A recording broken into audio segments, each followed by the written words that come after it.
Ever dreamed of placing yourself virtually anywhere? Today, we're diving into Adobe Photoshop 70 to revolutionize your image backgrounds, perfect for creating anything from professional portraits to fantastical compositions. First, let's open your image. Make sure you have the image you want to edit and a new background image that you want to replace it with already loaded in Photoshop. Now, let's get started selecting the subject. Photoshop 70 offers several selection tools. The most common are the lasso, the magnetic lasso, the magic wand, and the quick selection tool. For this example, we'll use the quick selection tool because it's fast and effective for most tasks. Click the quick selection tool in the toolbar.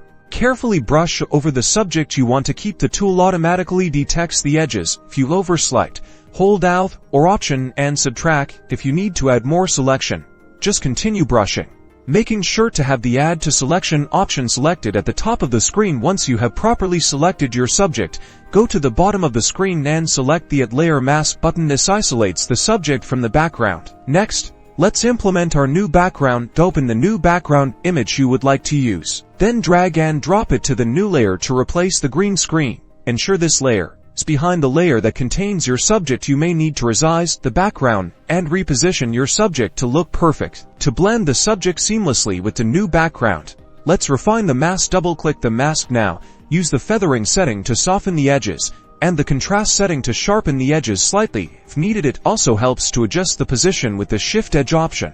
And there you have it.